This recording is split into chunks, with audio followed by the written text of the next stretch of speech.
welcome to the deep dive. Today we're jumping into something really crucial: how to properly secure sensitive digital info and systems. We'll be focusing specifically on privileged access management, PAM solutions. That's right. It's a big topic. Yeah, and our mission here is, well, to cut through all the jargon, right? We want to get straight to the core stuff, the actions that really make a difference in protecting an organization's key digital assets. So we're going to lay out 5 key activities. Think of these as like the absolute must-dos for strong protection. This should give you a clear map for locking down those digital crown jewels. Absolutely essential. Okay, let's unpack this. We can start with something that, well, it sounds simple on the surface, but it's actually incredibly powerful. Right. And that first foundational practice is rotating privileged credentials frequently. It sounds basic, maybe? Yeah, a bit.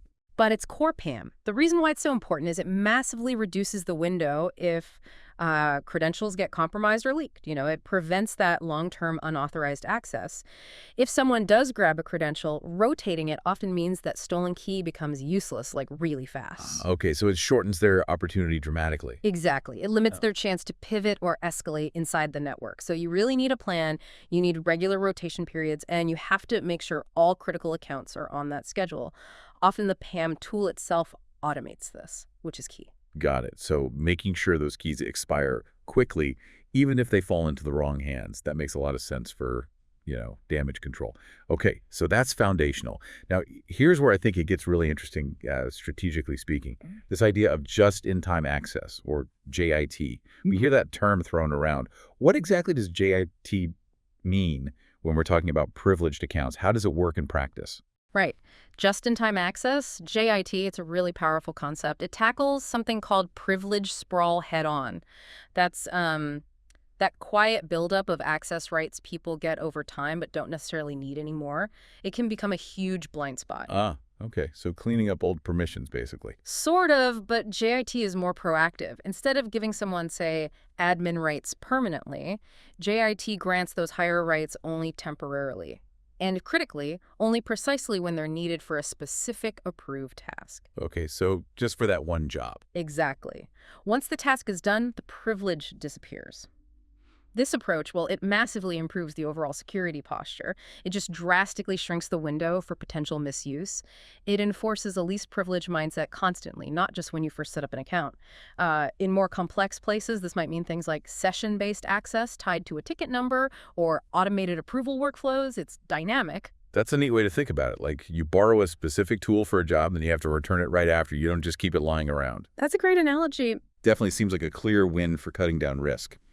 But okay, even if access is temporary and tightly controlled, how do you actually know what someone did with that power?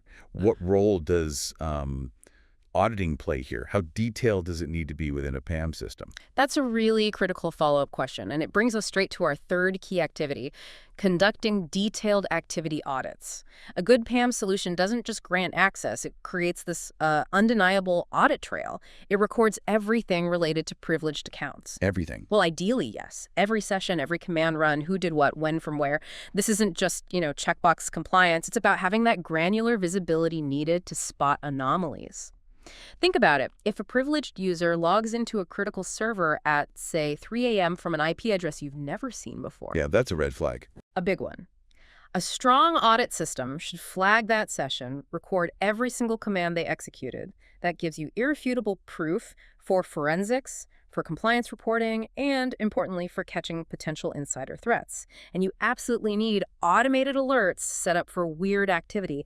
That enables a quick response. Wow. Okay, so it's like having a really high-def security camera pointed at every critical action, plus an alarm system if something looks off. Now, speaking of extra security layers, multi-factor authentication, MFA. Most of us use it daily for, banking or email.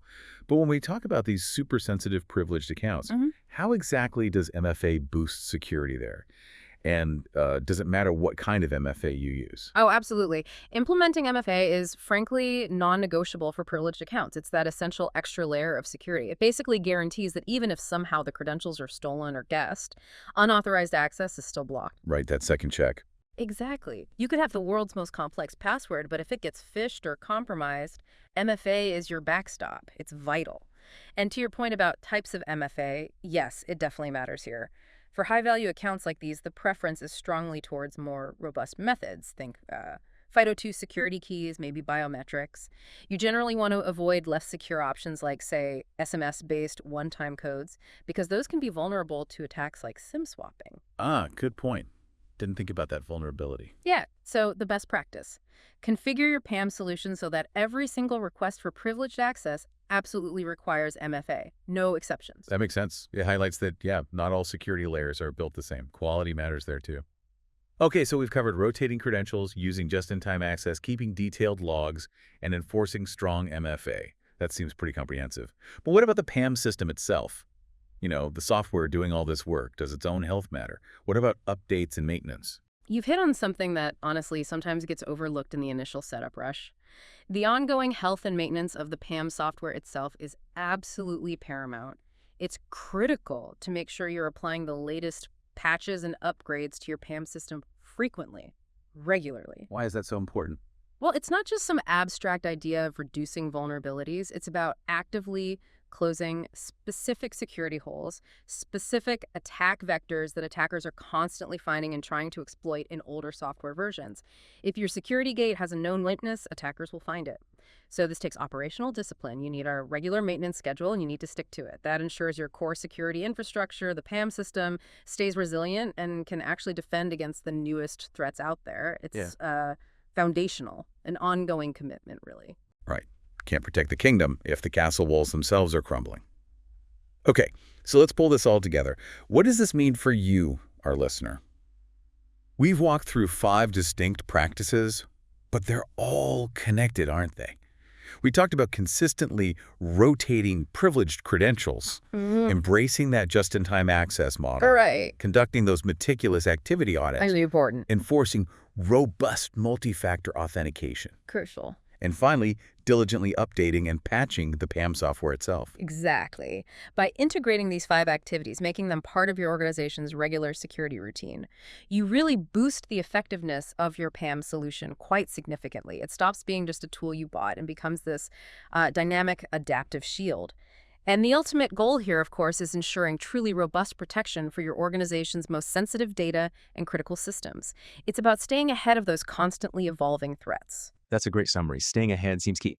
So as we wrap up this deep dive, here's maybe something to think about. In this landscape where digital threats just keep changing, keep evolving, how does that ongoing, maybe even seemingly mundane commitment to these practices, rotation, JIT, audits, MFA, patching, how does that steady commitment become the most powerful shield an organization can actually deploy against the vulnerabilities you don't even see coming yet?